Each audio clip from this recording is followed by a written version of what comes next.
परिक्रमाला जायचं होतं त्याच वर्षी असं झालं, की मी आजारी पडले आणि बेशुद्ध पडले. इतकी आजारी पडले, ओह!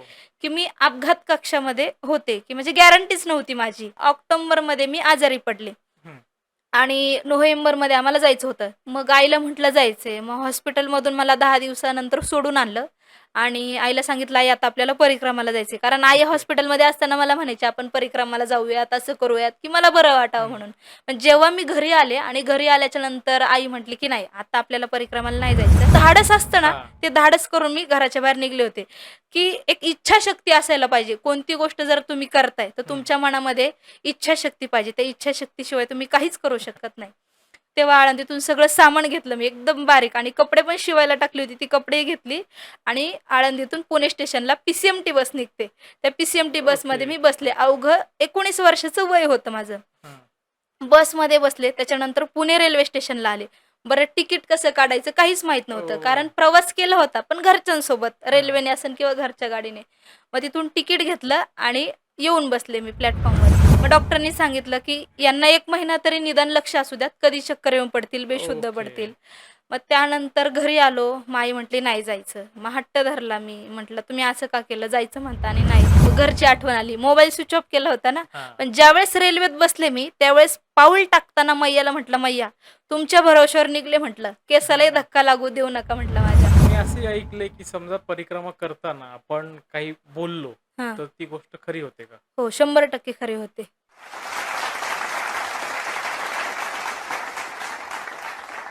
रामकृष्ण हरी मंडळी. मी गणेश कुंभार आपल्या सगळ्यांचं स्वागत करतो. उत्सव भक्तीचा या आपल्या लाडक्या कार्यक्रमात. आणि आज भक्ती मार्गाविषयी मार्गदर्शन करण्यासाठी आपल्या स्टुडिओमध्ये आलेले आहेत हरिभक्त परायण गौरीताई गंगावणे. ताई तुमचं आमच्या स्टुडिओमध्ये खूप खूप स्वागत आहे. रामकृष्ण हरी, नर्मदे हर. सो आज आपल्याला ऑडियन्सला सांगायचं की एक्झॅक्टली आजचा आपला भक्ती मार्गाचा विषय कुठला आहे. तर आज आपला भक्ती मार्गाचा विषय आहे नर्मदा परिक्रमा. आणि हा मला विशेष सांगावंसं वाटेल, की ताईंचं वय अवघं 23 वर्ष आहे आणि या 23 वर्षात 7 परिक्रमा त्यांनी केलेल्या आहेत. म्हणजे काही पायी आहेत, काही बसने आहेत. सो आपण त्याविषयी आपण चर्चा करणारच आहोत. सो सुरुवात मला इथून करायची आहे, की ही जी नर्मदा परिक्रमा आहे, ती का केली पाहिजे याविषयी जरा सांगा? नर्मदा परिक्रमा ही का केली पाहिजे? तर याचं उदाहरण आहे, की माणसामध्ये जे परिवर्तन घडण्यासाठी हं. परिक्रमा केली पाहिजे आणि साधनाही असते. असं म्हणतात, की आपण एखादा मंत्र असतो. हां. त्या मंत्राचा जप जर आपण केला आणि तो जप आपण जर 12 वर्ष केला, तर हं. आपण असं म्हणतो, की एक तप पूर्ण हां. झालं. तसं एक पायी नर्मदा परिक्रमा केली किंवा एक गाडीने परिक्रमा केली, हां. तर 12 तपांचं पुण्य आपल्याला लागतं. ओह! एवढी ही मोठी साधना आहे आणि सगळ्यात महत्त्वाचं म्हणजे, की माणूस जो आहे तो पहिल्यासारखा राहत नाही. पहिल्यासारखा म्हणजे काय? का त्याच्यामधले राग, द्वेष, अहंकार हे पूर्णपणे नष्ट होतात, जळून जातात आणि एक माणूस नव्याने त्याचा आयुष्याचा जो जन्म आहे वागण्याचा, ओके. तो पुन्हा सुरुवात करतो. म्हणजेच माणसात एक परिवर्तन घडतं. याच्यामुळे नर्मदा परिक्रमा ही तर केलीच पाहिजे. भक्ती तर ओके. भक्ती आहे याच्यामध्ये, पण परिवर्तन घडतंही याच्यामध्ये. ओके. म्हणजे थोडक्यात स्वतःला जर समजून घ्यायचं असेल, हो, जाणून घ्यायचं हो, असेल, तर ही हो. परिक्रमा केली केली पाहिजे. पाहिजे एकदा. येस. सो मला वाटतं, की याविषयी आपण पहिला व्हिडिओ केला होता सपनाताई देशपांडे यांचा. सो तो खूप व्हायरल झाला. ऑलमोस्ट 2,00,000च्या वरती तो व्हिडिओ आत्ताही आहे.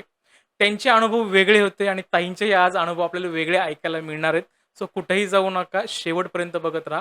आणि हो, तुम्ही अजूनही चॅनल सबस्क्राईब केलं नसेल, तर नक्की सबस्क्राईब करा. सो ताई आता आपण सुरुवात करूयात. येस. ताई मलाही कुतूहल आहे, की वय वर्ष 23 आणि हो. 7 परिक्रमा. सो याची सुरुवात कशी झाली आणि याची प्रेरणास्थान कोण होतं जरा त्याविषयी सांगा? लहानपणापासून वारकरी संप्रदायाचं आवड आहे हां. आणि इयत्ता 4थी पासून मी कीर्तन करते. ओके. तसं तर घरी सगळे वारकरी आहेत, हं. माळकरी आहेत. त्याच्यामुळे घरी जे वातावरण आहे एकदम साधनामय वातावरण आहे. हां. त्याच्यामुळे अ, या मार्गामध्ये लहानपणापासून आहे आणि नर्मदा परिक्रमाचं जर विचारत असाल, तर नर्मदा परिक्रमा ही माहीत होती. हां. पण साधू संत करतात, इथपर्यंत माहीत होतं. पण हां. गृहस्थी करतात हे लॉकडाऊन नंतर माहीत झालं. ओके. आणि 2019-20 साली आळंदीमध्ये एक राजाराम महाराज आहेत. त्यांना हां. आम्ही आजारी होते आणि सहज भेटायला गेलो. तर त्यांनी तिथे सांगितलं, की मला माझ्या मैयाने वाचवलं आणि मैयाच्या भक्तीने वाचवलं किंवा मी परिक्रमा केली. मग आम्ही त्यांना विचारलं, "मैया म्हणजे काय?" तर त्यांनी हां. सांगितलं, की "मी नर्मदा परिक्रमा केलेली आहे पायी." मग आम्ही त्यांना विचारलं, की नर्मदा परिक्रमा आहे, संत करत होते, तर गृहस्थी पण करतात का? तर त्यांनी सांगितलं, हो गृहस्थी करतात. तर त्याच्यामध्ये त्यांनी असं सांगितलं, की अनुभव सांगायला सुरुवात केली, की सगळ्यात पहिला अनुभव सांगितला, की नर्मदा मैया आहेत. म्हणजे आता सगळ्या ज्या नद्या आहेत, हं. त्या पश्चिमेकडून पूर्वेकडे वाहतात. हां. पण जगात एकमेव अशा 2 नद्या आहेत. एक तापी मैया आहेत आणि एक हं. दुसरी नर्मदा मैया आहेत. हं. त्या पूर्वेकडून पश्चिमेकडे वाहतात. तर ओके. त्यांनी सांगितलं, की नर्मदा मैयामध्ये प्रत्येक दगड हा शिवलिंग आकाराचा आहे. ओह! आपण जर वेगवेगळ्या जर नद्या बघितल्या तर वेडेवाकडे म्हणजे आकाराचे हां. दगड आहेत. पण नर्मदा मैयामध्ये हा शिवलिंग आकाराचा दगड आहे आणि परिक्रमा करत असताना देवा आपली लोकं जी आहेत ते आपली देवासारखी पूजा करतात. आपण चाललं की ओके. आपल्याला नर्मदेहर करतात आणि साधना करण्यासारखं खूप छान ठिकाण आहे. आपण जे साधू, ऋषी, मुनी जे आहेत ते आपण टीव्हीमध्ये बघतो हां. किंवा अनुभवतो. कोणीतरी हां. सांगतं, की जटावाले साधू आहेत किंवा लांब-लांब नखं वाढलेले हां. आहेत. असे आपण साधू फक्त इमॅजिन केलेले आहेत, बरोबर. प्रत्यक्षात पाहिलेले नाही. असे साधू आपल्याला तिथे बघायला भेटतात. मग अजून आतुरता झाली, की आपण हां. आता परिक्रमा केली पाहिजे. मग परिक्रमा काय आहे? मग मी घरी आले, YouTubeला वगैरे बघितलं तर हां. माहिती भेटली. पण त्यावेळेस परिक्रमा जे करत होते, हं. YouTubeला टाकणारे व्हिडिओज कोणी नव्हते. मग एक मनामध्ये कुठेतरी आलं, की परिक्रमा आपण केलीच पाहिजे. मग तेव्हा 18 वर्षाचं वय होतं आणि हं. त्याच वर्षी आपल्या आळंदीतले पद्मनाभ महाराज आहेत, त्यांचा मला कॉल आला, हां. "ताई नर्मदा परिक्रमाला आम्ही गाडीने जाणार आहोत, तुम्ही येणार का?" नाही म्हटलं, ओके. "करणार तर मी पायीच परिक्रमा हां. करणार." मग शेवटी असं असतं ना, मैयाचंही बोलावणं असावं लागतं हां. आणि आपली आतून इच्छा पाहिजे जाण्याची. तर शिक्रापूरमध्ये असताना त्यांचा कॉल आला. जवळ-जवळ हां. महिनाभर ते मला म्हणत होते, "ताई चला तुम्ही, ताई चला." पण काही जाण्याचा योग आला नाही. नाही म्हटलं, "मी जाणार तर पायीच जाणार, असं जाणार नाही." ओके. मग ज्या दिवशी जायचं होतं त्यांचा कॉल आला, "ताई तुम्ही आमच्यासोबत परिक्रमाला चालणार का?" म्हटलं, "हो जाणार." शेवटी मैयाने बोलवलं होतं. हां. मग परिक्रमाला तिथे गेलो. मग ते ओंकारेश्वर पाहिलं. ओंकारेश्वर पाहिल्यानंतर मला असं वाटलं, की मी आमच्या चाकणमध्येच फिरते काय किंवा आपलं एखादं ओके. ओळखीचं ठिकाण आहे का? हां, हां, म्हणजे हां. असं म्हणतात ना, की मैयाची आणि माझी काहीतरी पूर्वजन्मीची काहीतरी जी नाळ आहे, हां. ती बांधलेली असावी. ओके. तर ओंकारेश्वरला गेले, दर्शन वगैरे घेतलं, मैयामध्ये स्नान केलं. ते हं. मैयाचं रूप एकदम स्वच्छ अशा मैया, कुठल्याही प्रकारची त्याच्यामध्ये घाण नाही, काय नाही, एकदम पवित्र असं ते जल, हां. साक्षात काय अमृतच ते. आणि त्यानंतर मग परिक्रमा पूर्णपणे केली. घरी आले आणि घरी आल्याच्या नंतर मग मला स्वप्न पडायला लागली. ते खळखळ वाहणारं पाणी, त्यानंतर ओह! नर्मदेहर म्हणणारी लोकं, ते तिथली मंदिरं किंवा नर्मदा मैयातले साक्षात जे नर्मदेश्वर आहेत, हां. ते स्वप्नात यायला लागले आणि मग कुठेतरी ठरवलं, की जायलाच पाहिजे. मग आईला म्हटलं, "आई मला जायचंय." तर आई म्हटली, "जाऊयात आपण, पण घरी लग्न झालेली नाहीयेत भावांची किंवा हां, घरी हां, हां. वडील कामाला जातात. तर घरामध्ये मुलं आहेत, त्यांना डबा वगैरे कोण हां. देणार?" कारण घरातली महिलाच जर बाहेर पडली, बरोबर तर आहे. मग घर वागवणं थोडंसं हं. कठीण जातं. मग असं करत-करत मला 1-2 वर्ष त्यांनी नादवलं. नेलंच नाही. शेवटी असं झालं, की दादाचं लग्न झालं मोठ्या आणि आई म्हटल्या, "आपण ह्या वर्षी जाऊयात." ओके. मग परिक्रमाला जायचं होतं. त्याच वर्षी असं झालं, की मी आजारी पडले आणि बेशुद्ध पडले. इतकी आजारी पडले, ओह! की मी अपघात कक्षामध्ये होते, की म्हणजे गॅरंटीच नव्हती माझी. बापरे! 48 तास मी अपघात कक्षामध्ये होते, हं. आयसीयूमध्ये. त्यानंतर मग त्या वर्षी आम्हाला जायचं होतं. पण योगायोग असा आला, की ऑक्टोबरमध्ये मी आजारी पडले. हं. आणि नोव्हेंबरमध्ये आम्हाला जायचं होतं. तत्पूर्वी मी कपडे वगैरे शिवायला टाकले, की परिक्रमाला जायचंय. हां. आता प्रत्येकाची आवड काय असते, आता जर आजकाल हं. बघायला गेलं मुलींची, की मला हे करायचंय किंवा बाहेर जायचंय, की हां. ह्याची आवड आहे. तर मला फक्त आवड होती, की नर्मदा परिक्रमेला जायची. ओके. एकदा तरी आयुष्यात परिक्रमा करायची. हां. म्हणजे काय आहे तिथलं निसर्ग वगैरे काय हां. आहे किंवा परिक्रमामध्ये काय अनुभव येतात. फक्त ऐकले होते, पण प्रत्यक्षात अनुभवायचे होते. मग आईला म्हटलं जायचंय. मग हॉस्पिटलमधून मला 10 दिवसानंतर सोडून आणलं आणि आईला सांगितलं, "आई आता आपल्याला परिक्रमाला जायचंय." कारण आई ओके. हॉस्पिटलमध्ये असताना मला म्हणायची, "आपण परिक्रमाला जाऊयात, असं करूयात," की मला बरं वाटावं हं. म्हणून. पण जेव्हा मी घरी आले आणि घरी आल्याच्या नंतर आई म्हटली, की "नाही, आता आपल्याला परिक्रमाला नाही जायचं." ओह! तेव्हा डॉक्टरांनी सांगितलं होतं, की "तुमची जी मुलगी आहे, तिला आत्ता बाहेर जाण्याच्या कंडिशनमध्ये नाहीये." हं. मी त्यावेळेसही हॉस्पिटलला म्हणायचे सरांना, की "सर मला परिक्रमाला जायचंय." त्यांनी माझी परीक्षा घेतली होती, "तू इथून ओके. एवढं चालून बघ. हां. तुला आत्ताच चालता येत नाही. तू 4000 किलोमीटर काय हां. चालशील?" मग डॉक्टरनी सांगितलं, की "यांना 1 महिना तरी निदान लक्ष असू द्यात. कधी चक्कर येऊन पडतील, बेशुद्ध ओके. पडतील." मग त्यानंतर घरी आलो. मग आई म्हटली, "नाही जायचं." मग हट्ट धरला मी. म्हटलं, "तुम्ही असं का केलं? जायचं म्हणता आणि नाही." मग 10-15 दिवस गेले. त्याच्यात थोडंसं आईने मला मारलं वगैरे, "नाही जायचं." म्हणजे आजारी आहे याच्यासाठी हां. नको जायला. मग त्याच्यानंतर एक दिवस असा आला की आळंदीला मी वारकरी संप्रदायाचं शिक्षण म्हणजे मी 4थी पासून कीर्तन करते, हां. पण शिक्षण हे अजूनही चालू आहे माझं. हां. तर मग मला शिक्षण म्हणजे अभ्यास घ्यायला जायचं होतं आळंदीला. हं. म्हटलं आता घराबाहेर पडण्याचा हाच आपल्याला चान्स हां. आहे. मग कीर्तनाचे पैसे होते ₹20,000-30,000 हां. रुपये ते खिशामध्ये ठेवले कॅश आणि एक काहीच मनामध्ये नव्हतं, की इथून आपण परिक्रमाला निघणार आहोत. बॅग हां. वगैरे घेतली, सोबत मोबाईल घेतला आणि घराच्या बाहेर पडले. आळंदीला गेले, अभ्यास वगैरे घेतला, माऊलींचं दर्शन घेतलं आणि हं. कुठेतरी ते मनामध्ये आलं, की आता गौरी तू बाहेर पडलीयेस आणि तुला आता परिक्रमा करण्याचा हाच चान्स आहे. ओके. कारण आता 1 वर्ष पुढे ढकललं तर पुन्हा चान्स भेटतो, नाही भेटत. हां. मग तेव्हा मी घराच्या बाहेर पडले. म्हणजे तिथून दर्शन वगैरे घेतलं. मग आळंदीतूनच ₹1200 ची बॅग घेतली, एक हं. शाल घेतली, ताट ओह! घेतलं, त्याच्यानंतर कमंडलू घेतला, किटली, स्टीलची पेटी घेतली सामान ओके. ठेवण्यासाठी. पहिलं राजाराम महाराजांनी मला सांगितलं होतं किंवा YouTubeवरून मी बघितलं हं. होतं, जर पुण्यावरून तुम्ही निघणार असाल, तर तुम्हाला खंडवावरून जावं लागेल. बरं ओके. खंडवा कुठे आहे? एम-पीमध्ये ते माहीत हां. नव्हतं. कधी खंडवा बघितलं नाही, कधी काय नाही. तिथून पुढं कसं जायचं काहीच माहीत नव्हतं. पण एक धाडस असतं ना, हां. ते धाडस करून मी घराच्या बाहेर निघले होते, की एक इच्छाशक्ती असायला पाहिजे. कोणती गोष्ट जर तुम्ही करताय, तर हं. तुमच्या मनामध्ये इच्छाशक्ती पाहिजे. त्या इच्छाशक्तीशिवाय तुम्ही काहीच करू शकत नाही.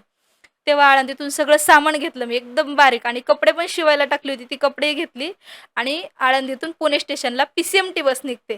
त्या पीसीएमटी ओके. बसमध्ये मी बसले. अवघं 19 वर्षाचं वय होतं माझं. हं. बसमध्ये बसले. त्याच्यानंतर पुणे रेल्वे स्टेशनला आले. बरं तिकीट कसं काढायचं काहीच माहीत नव्हतं. ओह! कारण प्रवास केला होता, पण घरच्यांसोबत हां. रेल्वेने असेल किंवा घरच्या गाडीने. मग तिथून तिकीट घेतलं आणि येऊन बसले मी प्लॅटफॉर्मवरती. आल्याच्या नंतर रेल्वे कुठे लागली माहीत नाही. जनरलचं तिकीट भेटलं होतं मला. हां. मग मी शांतपणे बसले होते. एक काकांची नजर माझ्यावर गेली. बराच वेळ हं. झालं बघत होते. मला म्हटले, "बाळा तुला कुठे जायचंय?" म्हटलं, "मला खंडव्याला जायचंय." ते मला म्हटले, की रेल्वेचा टायमिंग म्हणजे 5 वाजता असतो खंडव्यातून निघण्याचा. हं. आता पण जर बघितलं तर 5-5:30 लाच आपल्या पुणे स्टेशनवरून हां. खंडवा गाडी निघते. तर म्हटलं, "मला खंडवाला जायचं आहे." तर ते म्हटले, "गाडी लागली ना, आता काय 10-15 मिनिटात निघेल." म्हटलं, "मला जाता येत नाही. मला तुम्ही तिथपर्यंत नेऊन सोडा." हां. आणि मी त्या काकांचे मनापासून आभार मानते. जर त्यांनी मला त्या दिवशी पोहोचवलं नसतं, तर मी आता इथे तुमच्यासमोर नसते कदाचित. ओके. तर मला त्यांनी तिथे पोहोचवलं आणि जनरलचा डबा बघितला तर पूर्ण फुल होता. हां. म्हटलं उभं राहायचं कसं? जायचं, बसायलाही जागा नाहीये. मग एसीचे ज्या ठिकाणी हे असतात डब्बे, त्याच्या तिथे स्पेस असतो टॉयलेट बाथरूमचा. मी हां. तिथे जाऊन उभं राहिले. उभं राहिल्याच्या नंतर गाडी पुढे, पुढे, पुढे निघाली. मग मनामध्ये कुठेतरी आलं की आता जागा नाहीये, कसं होणार, काय होणार? आपण हां. बाहेर पडलो आणि आता जर बघितलं, तर बाहेर वातावरण कसं आहे, हो. मुलींच्या बाबतीत जर म्हणाल तर हं. अनसेफ वातावरण आहे. मग त्याच्यानंतर जसं-जसं उरुळी कांचन जवळ आलं, टीसी आले. हं. टीसीने विचारलं, "काय करताय?" म्हटलं, "जनरलचं तिकीट होतं." सगळे म्हटलं, "फुल आहेत." आणि मला त्या ठिकाणी म्हटलं कम्फर्टेबल वाटलं नाही, हं. जागाही नव्हती म्हणून मी इथं थांबले. म्हटलं, हं. "ठीक आहे." मनात कुठेतरी वाटलं, की ह्यांना विचारावं का, की हं. एखादी जागा खाली असेल का? तर त्यांनी स्वतःहून विचारलं, की "एक जागा आहे खाली, तुम्ही तिथे मी तुम्हाला देऊ शकतो का?" हां. म्हटलं, "एसीचं आहे." म्हटलं, हं. "एक सीट." म्हटलं, "कदाचित ₹2000 घेतील." "घेऊ देत." हां. म्हटलं, "पण आपल्याला जागा होऊन हां. जाईल." त्यांनी मला जागा दाखवून दिली. "बस" म्हटलं इथं आणि थोड्या वेळाने ते आले. आल्याच्यानंतर त्यांनी फक्त माझ्याकडून ₹400 ते ₹500 घेतले ओह! एसीचे. आणि मग जसं-जसं अंधार पडायला लागला, मग वेळ होत आली, हं. मग घरची आठवण आली. मोबाईल स्विच ऑफ केला होता ना, हां. पण ज्यावेळेस रेल्वेत बसले मी, त्यावेळेस पाऊल टाकताना मैयाला म्हटलं, "मैया, तुमच्या भरवशावर निघले," म्हटलं. "केसालाही हां. धक्का लागू देऊ नका," म्हटलं माझ्या. रेल्वे जशी हळू निघाली, घरची आठवण येऊ लागली. त्याच्यानंतर घरचं इकडं वातावरण फुल जाम झालं होतं. हां. कुठे गेले असेल, काय गेले असेल, सांगितलं नाही, काय नाही.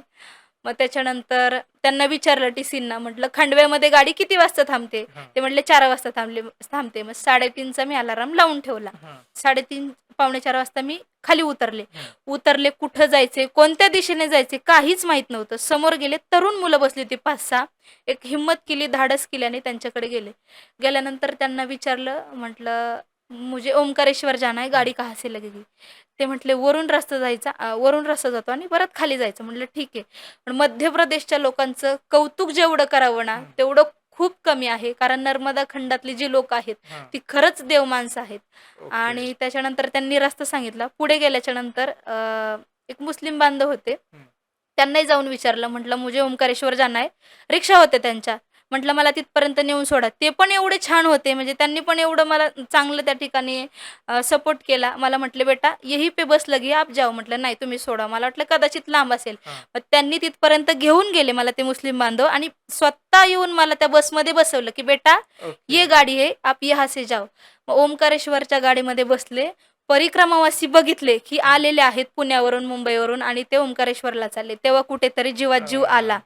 आणि त्याच्यानंतर मग ओंकारेश्वरला गेले, स्नान वगैरे केलं. ओंकारेश्वरांचं दर्शन घेतलं, ममलेश्वरांचं दर्शन घेतलं, मैयांना भेटले, मैयामध्ये स्नान केलं, बालभोग केला. बालभोग म्हणजे नाश्ता केला. हां. त्याच्यानंतर ओंकारेश्वरला गेल्याच्यानंतर संत गजानन महाराजांचा आश्रम आहे. त्या ओके. ठिकाणी परिक्रमावासियांना मोफत सेवा दिली जाते हं. राहण्याची आणि खाण्याची 2 दिवसाची. हं. तिथे गेल्याच्यानंतर रजिस्ट्रेशन असतं. आपलं आधार कार्ड वगैरे देऊन ते रजिस्ट्रेशन करावं हां. लागतं. फॉर्म वगैरे घेतला, स्नान वगैरे झालं आणि त्यानंतर मोबाईल मी ऑन केला. हं. मग घरच्यांचे फोन आले, "कुठे आहे तू? काय, काय आहे? सांग खरं." म्हटलं आता यांना जर सांगितलं, एकतर आजारी होते मी, हां. येतील, मारतील आणि घेऊन जातील म्हटलं हां. लाडीगोडीने. परत मोबाईल स्विच ऑफ केला. परत 1 तासाने ओपन केला. म्हटलं मी ओंकारेश्वरला आले. मग घरचे म्हटले, "तू ओंकारेश्वरला गेलीच कसं काय?" म्हटलं अशा-अशा पद्धतीने गेले. मग म्हटलं मला परिक्रमा करायची. मग आई पाठीमागून आली गाडीने. मग त्याच्यानंतर आणि दुसऱ्या दिवशी वाढदिवस होता माझा. ओह! हो, मग त्या दुसऱ्या दिवशी मग आम्ही संकल्प घेतला अ, शास्त्रोक्त पद्धतीने ओंकारेश्वरवरून, दक्षिण हं. तटावरून हं. संकल्प घेतला आणि परिक्रमेला चालायला सुरुवात केली. अवघ्या 19 वर्षाचं वय होतं. पहिली परिक्रमा मी ही 120 दिवसात पूर्ण केली आणि ज्या ओके. डॉक्टरांनी सांगितलं होतं मला, "तू बेशुद्ध पडशील, चक्कर येईल." तर मला फोडही आले नाही, ना सर्दी झाली, ओह! ना उलटी झाली, ना ताप आला, ना खोकला. काहीच झालं नाही. कारण मी त्या मैयाच्या कुशीत होते, आईच्या कुशीत हां. होते. त्याच्यामुळे मला काहीही त्रास झालेला नाही. असा हा माझा पहिल्या परिक्रमेचा अनुभव आहे. दुसरी परिक्रमा ही माझी पण पहिल्या परिक्रमेला आई आली तर हो, तुमच्याबरोबर ना आई नंतर? सोबत होती. हां. आई 4ही परिक्रमामध्ये सोबत होती. म्हणजे पहिल्या 4 पायी झाल्या, हां. दुसऱ्या 2 गाडीने झाल्या आणि तिसरी गाडीने जी आहे ती उत्तरवाहिनी झाली. पण या सगळ्या परिक्रमामध्ये माझी आई सोबत ओके. होती हां. माझ्या. ओके. आणि दुसरी आजारी पडलं तिथले काय झालं होतं? बेशुद्ध पडले होते मी. मला अचानक ताप आला होता, टायफॉईड झाला होता आणि तो ओके. ताप टायफॉईड झालं होतं. मेंदूमध्ये गेला होता. ओके. हो. ओके. आणि दुसरी परिक्रमा जी आहे, मग पहिली परिक्रमा करून आले. हं. मग ज्या आईने मला विरोध केला होता, की जाऊ नको. विरोध नाही म्हणता येणार, पण हां, ती काळजी हां, हां, होती. काळजी हां. होती. पण दुसऱ्या परिक्रमेला निघताना आईनीच घाई केली होती. मग दुसरी परिक्रमा झाली. ती 111 दिवसात झाली पायी. हां. मग तशीच सवय लागून गेली. ते मनामध्ये असतं ना, की जवळ आलं, की हां. जी जीवाची धडपड जी होते, ती हां. धडपड व्हायची. मग तिसरी परिक्रमा जी आहे, ती 90 दिवसात केली आणि आता जी परिक्रमा आहे लास्ट परिक्रमा म्हणजे लास्ट नाही म्हणता येईल, हं. चौथी पायी परिक्रमा, हां. ती 3 नोव्हेंबरला घेतली होती. 23 हां. फेब्रुवारीला 113 दिवसात ती पण निर्विघ्नपणे ओके. पायी पार पडली. म्हणजे ह्या 4ही परिक्रमा करताना कोणत्याही प्रकारची म्हणजे विघ्न आलेले नाही किंवा हं. संकट आले नाही. एकदम छान अशा पद्धतीने आनंदात अशी पायी परिक्रमा झालेली आहे. ओके. आता 4 परिक्रमा पायी केलेल्या आहेत. हं. सो मी ऐकलंय पहिल्या पॉडकास्टमध्ये पण आमच्या, की तिथले जे लोक आहेत, त्यांच्यासारखी माणुसकी आणि देव शोधणं माणसामधलं, सो ते तिथेच मिळू शकतं, मी हो, असं ऐकलंय. हो. त्याबद्दलचे तुमचे काही अनुभव असतील तर ते सांगा? माणुसकी जर म्हणाल तुम्ही तर नर्मदा खंडातल्या माणसांनाही माणुसकी आहेच. त्याचबरोबर तिथल्या जनावरांनाही माणुसकी आहे. ओह! नर्मदा परिक्रमामध्ये, नर्मदा खंडामध्ये असं आहे, हं. जसं आपण पूर्वीच्या काळामध्ये म्हणायचो किंवा आत्ता म्हणतो, हं. की म्हाताऱ्या बाया म्हणतात किंवा वयस्कर लोकं किंवा आपण तरुण पिढी जी आहे हां. म्हणतो, की रामराज्य खूप छान होतं हां. किंवा सत्ययुग खूप छान हां. होतं. तेव्हा जी माणसं बोलणारी होती ती खरी खरी बोलायची किंवा हं. खरं जे होतं ते म्हणजे त्या ठिकाणी प्रत्येक वागणं असेल, बोलणं असेल ते खरं व्हायचं. तर मी सर्वांना एकच सांगेल, तुम्हाला कलियुगामध्ये हं. जर रामराज्य आणि सत्ययुग जर बघायचं असेल, फक्त एकदा नर्मदा परिक्रमा करा. ती फक्त ओके. नर्मदा खंडातच तुम्हाला ते बघायला भेटेल. म्हणजे तिथं प्रत्यक्षात सगळे म्हणजे जे बोललेलं आहे आपण नर्मदा हां, हां. खंडामध्ये ते सगळं खरं होतंच आणि तिथली माणसंही देव माणसासारखी आहेत. त्याचबरोबर तिथली जनावरही आहेत. जसं आपण परिक्रमा करत असताना हां. आपण म्हणतो ना, की दारू पिणारा जरी माणूस असेल ना, हं. तरी आपल्याला तो वाकूनच नमस्कार करतो आणि वाकूनच ओके. नर्मदेहार करणार. त्या नर्मदा खंडामध्ये एकटी जरी महिला गेली ना, त्या महिलेला कुठल्याही प्रकारची अडचण नाही किंवा त्या महिलेवर ओह! कोणत्याही प्रकारची वाईट नजर पडत नाही. एवढा सेफ झोन आहे तो ओके. नर्मदा परिक्रमेचा. आणि प्राण्यांचं जर म्हणाल तुम्ही असं, माणसंही मार्ग दाखवतातच. त्याच्याबरोबर कुत्री जी आहेत, कुत्रा आपण म्हणतो. हां. तर परिक्रमामध्ये काही-काही आश्रम असे आहेत, की हां. कुत्रं जे आहे ते बरोबर आश्रमांच्या समोर किंवा आता एखादा म्हणजे मी पहिल्या परिक्रमेमध्ये असं अनुभवलं की आम्ही रस्त्याने चालत होतो, दक्षिण तटावरती होतो, हा. अमरकंटकवरून परतीच्या प्रवासाला निघलो होतो. तर त्या दक्षिण तटावर एक हॉटेलवाले काका होते. ते सेवा देत होते. त्यांना आतमध्ये कस्टमर असतील आणि त्यांच्या दारामध्ये कुत्रं होतं. तर नर्मदा परिक्रमा करत असताना एकही कुत्रं आपल्यावर भुंकत नाही. हा नर्मदा खंडातला प्राण्यांच्या बाबतीत सगळ्यात मोठा अनुभव आहे. तर त्या दिवशी आमच्यावरती कुत्रं भुंकलं. आम्ही त्याच्यापासून 50 मीटर लांब होतो की कुत्रं मोठ्या मोठ्याने भुंकायला लागलं. म्हटलं का भुंकत असेल? मग त्यांचा मालक बाहेर पळत आला. मग त्यांनी सांगितलं की ये हमारा जो कुत्ता है ना, जब परिक्रमावा से आते हमको सेवा देनी पडते. म्हणजे आम्ही सेवा देतोय, मी जर आतमध्ये बिझी असेल तर आमचा कुत्रा परिक्रमावासी आलाय हे ओळखतो ना, आम्हाला तो स्वतः भुंकला की मला कळतं की परिक्रमावासी आलाय म्हणून. मग आम्ही पटकन बाहेर धावत येतो. अशी परिक्रमा म्हणजे कुत्रे पण आहेत की ते त्या ठिकाणी मार्ग दाखवण्याचं काम करतात. काही काही ठिकाणी मैयाचे किनारे आहे दक्षिण तटावरती, परिक्रमावासी खाली असले की बरोबर कुत्रा तिथून परिक्रमावासींना त्या आश्रमापर्यंत नेऊन सोडतं. म्हणजे लोकही देवासारखी आहेच, त्याबरोबर तिथले जनावर जे आहेत ते पण देवासारखे आहेत. आता या संदर्भात कुत्र्याचं तर ठीक आहे तुम्ही सांगितलं, पण माणसांचे म्हणतो की एखाद्या ठिकाणी तुम्हाला अडचण आली होती आणि तिथला एखादा व्यक्ती म्हणा किंवा गाव म्हणा किंवा कुणी जो मदतीला सहज धावून आला, अपेक्षा नसतानाही त्यांनी खूप काही गोष्टी तुमच्यासाठी केल्या, असे काही प्रसंग असतील तर? मला जो आता ह्या वर्षी जो प्रसंग आलाय तर तो मी आता सांगते. म्हणजे चौथ्या परिक्रमेतला बडवाह जे आहे सीतावनापासून एक 100 ते 200 किलोमीटर मागे. कारण की परिक्रमेत काय असतं, रोज सकाळी 4 वाजता उठावं लागतं, 3:30 पावणे 4. आणि आश्रमांमध्ये कसं 50 ते 60 परिक्रमावासी असतात. आणि या वर्षी जे परिक्रमावासींचं प्रमाण होतं ते खूप जास्त प्रमाणात होतं, चालत जे होते परिक्रमावासी. तर सकाळी 3:30 पावणे 4ला उठावं लागायचं. 2 ते 3 वॉशरूम बाथरूम असायचे. मग सगळ्यांचं आणि सर्वांना 6 वाजता निघायला लागायचं. त्याच्यामुळे सर्वांचं उरकत नव्हतं. त्याच्यामुळे लोक 3 वाजता उठायचे ब्रह्ममुहूर्तावर, कोणी 3:30ला, कोणी 2ला, कोणी 2:30ला. तसं तर आम्ही 3:30 पावणे 4ला उठायचो. उठलं की स्नान करायचं थंड पाण्याने, आणि थंडी असते परिक्रमाच्या दिवसांमध्ये. नोव्हेंबर डिसेंबर जर बघाल तर प्रचंड थंडी असते. आणि त्या थंडीच्या काळामध्ये उठायचं, स्नान करायचं, त्याच्यानंतर सकाळी 6ला चालायला निघायचं. चालायला निघल्याच्या नंतर 10-11 वाजता एखाद्या आश्रमामध्ये थांबायचं. तिथे भोजन प्रसादी बनते. आणि आश्रमात गेल्याच्या नंतर मग वही असते, त्याच्यावरती आपलं नाव वगैरे लिहितात आणि स्टॅम्प असतो. तर ती वही आणि तो स्टॅम्प कशासाठी असतो की कारण आपण कुठून आलोय, कोणत्या गावातून आलोय, आपला मोबाईल नंबर असतो. यदा कदाचित काही घटना घडू नये, जर काही दुर्घटना झालीच तर आपल्या घरच्यांना समजावं की आपण इथपर्यंत आलो होतो, किंवा त्या आश्रमामध्ये आज किती परिक्रमावासी येऊन गेलेत, ती नोंदणी असते त्याच्या. आणि ते नोंदणीसाठी आपलं नाव वगैरे त्या ठिकाणी लिहावं लागतं. आणि एक वही असते आपल्याकडे, आपण ठेवावी लागते परिक्रमामध्ये, की त्याच्यावरती स्टॅम्पने आपण स्टॅम्प घ्यायचा की आपण कोणत्या आश्रमात थांबलो होतो, कोणत्या दिवशी, किती वाजता, कोणत्या वेळेला, हे आपल्या माहितीसाठी स्वतःसाठी ठेवावं. असं आश्रमात गेलं दुपारी की स्टॅम्प वगैरे घ्यायचा. त्याच्यानंतर मग भोजन प्रसादी करायची, किंवा आश्रमात असताना आपण सेवाही देऊ शकतो त्या ठिकाणी. कारण चालत असताना आपण मुखाने नामस्मरण करतो, पण ह्या हाताने सेवा सुद्धा घडली पाहिजे. सेवा म्हणजे काय, आता काही काही आश्रमामध्ये गृहस्थी असतात, काही काही आश्रमामध्ये संन्यासी बाबा असतात. तर गृहस्थींना आपण विचारू शकतो, हम कुछ सेवा कर सकते क्या, कारण सेवामध्ये मेवा असतो. आणि ज्या ठिकाणी संन्यासी आहेत आपण तिथे विचारू शकतो. यदा कदाचित काही ठिकाणी ते म्हणतात करा सेवा, किंवा नाही, कधी कधी चपाती लाटण्याचं काम असेल, किंवा कधी कधी भाजी कटिंग करून देण्याचं काम असेल, ती सेवा करायची. नसेल तर आपण सकाळी जे स्नान केलेले कपडे असतात, आपले सफेद कपडे आपण परिक्रमेमध्ये घालतो, तर ती कपडे धुवून काढायचे. त्याच्यानंतर थोडासा आराम, आणि आराम झाला की पुन्हा परत 10-15 किलोमीटर चालायचं. पुन्हा सूर्यास्ताच्या अगोदर जे आहे ते थांबून घ्यायचं 4-5 वाजता. असं डेलीच आपलं रुटीन असतं परिक्रमेचं रोज. आणि संध्याकाळी जरी गेलं तरी तोंड हातपाय धुवायचे. मग त्या ठिकाणी मैया असेल तर मैयामध्ये जाऊन स्नान करायचं. त्यातली तीर्थक्षेत्र असेल जर तिथे कुठे तर दर्शन करायची. त्यानंतर आपल्या नित्यनेमाने नर्मदा मैयाची आरती करायची, भोजन प्रसादी करायची आणि झोपायचं. असा कंटिन्यू आपला 4 महिन्याचा जो असतो किंवा परिक्रमेत चालत असताना हा रुटीन असतं.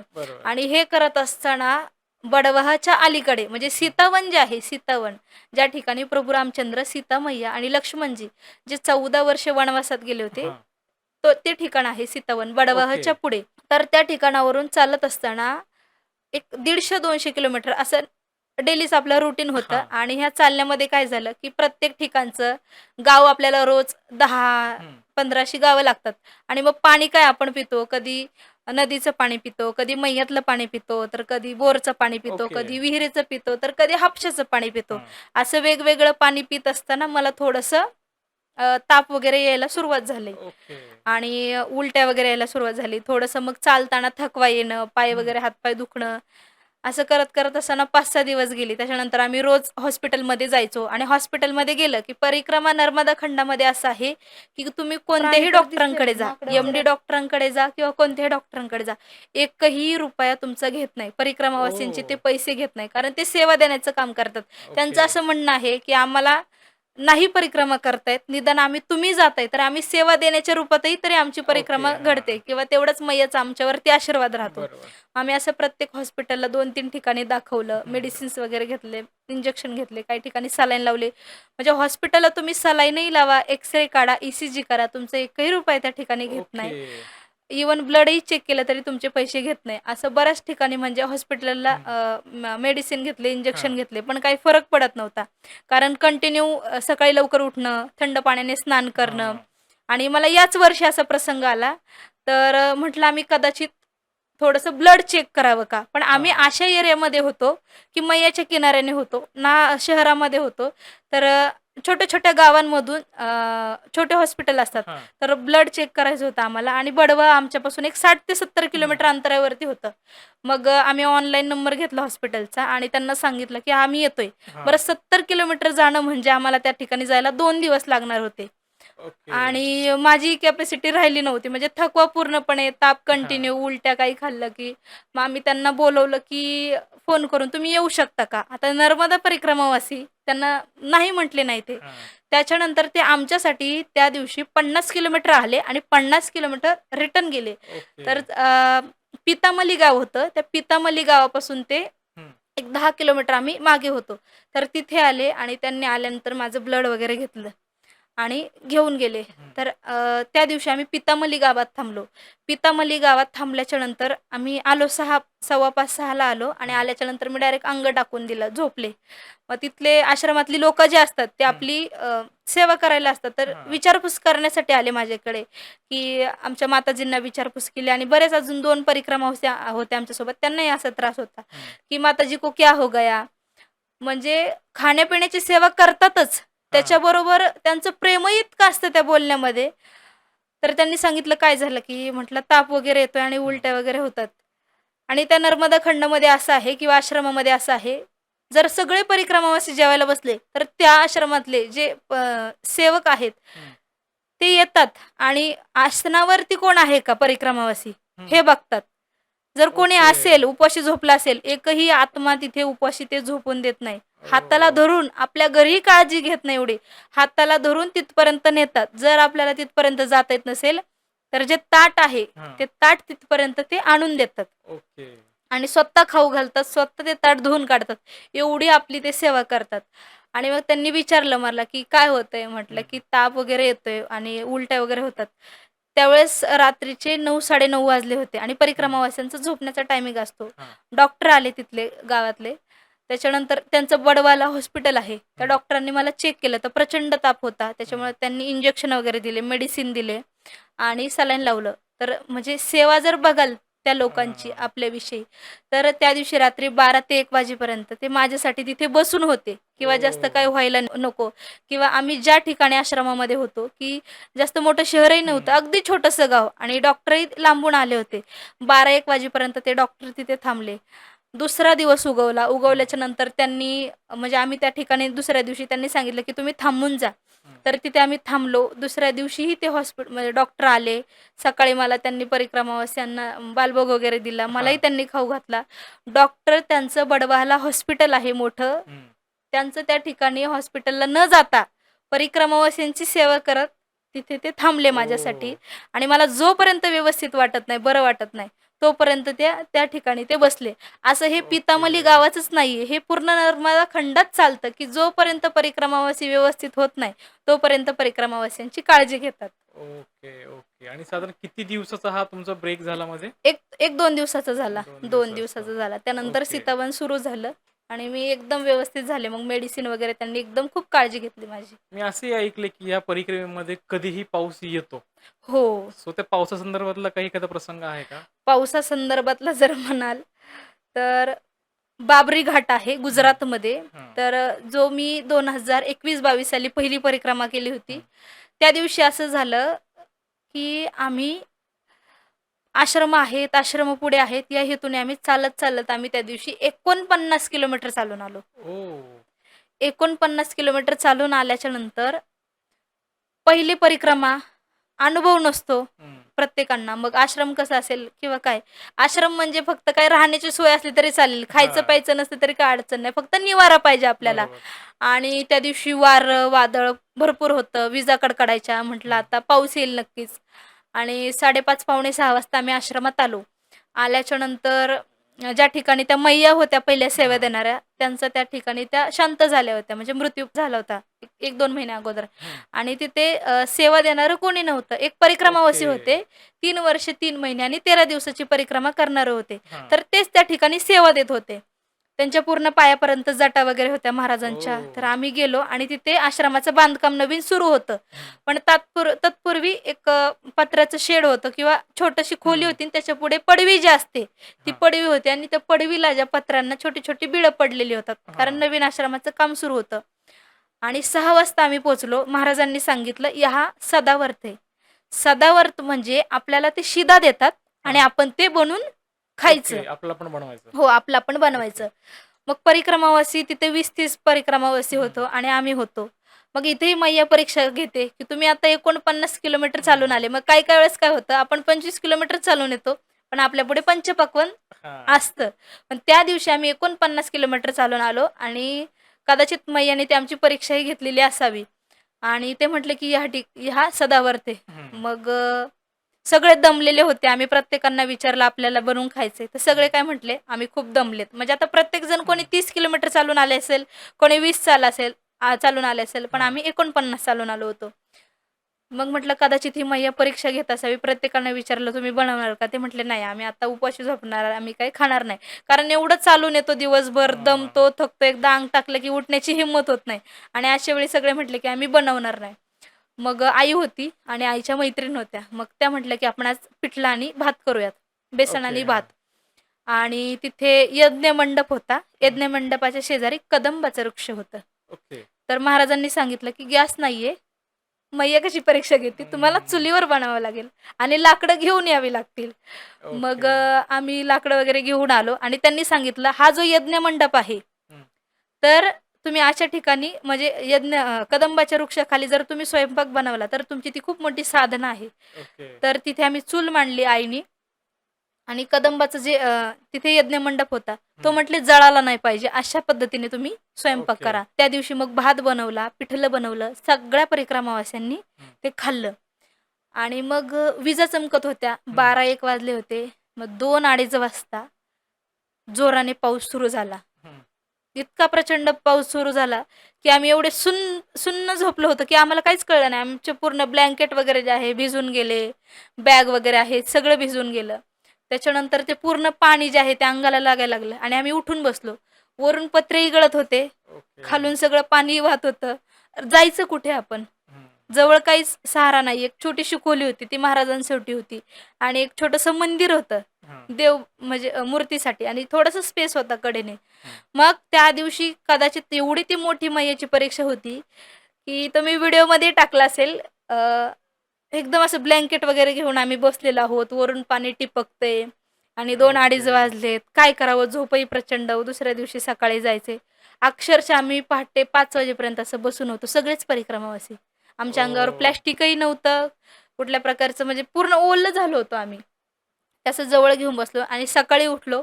उठल्याच्या नंतर महाराज रात्री म्हटले होते ना, की हं. जो यज्ञ मंडप आहे, तो जळून जाईल. हां. तर तो यज्ञ मंडप पूर्णपणे त्या पाण्याने खाली पडला होता. ओके. आणि मग ते मंदिर होतं. त्या मंदिरामध्ये आम्ही सगळेजण ते माकडाची पिल्लं कशी हां, हां, असतात, हां, त्या हां. टाईप आम्ही एकमेकांजवळ असे सगळेजण त्या मंदिरामध्ये बसलो होतो. आणि रोज आता आम्हाला सकाळी खायची सवय लागलेली असते हं. परिक्रमामध्ये हां. 6 वाजता.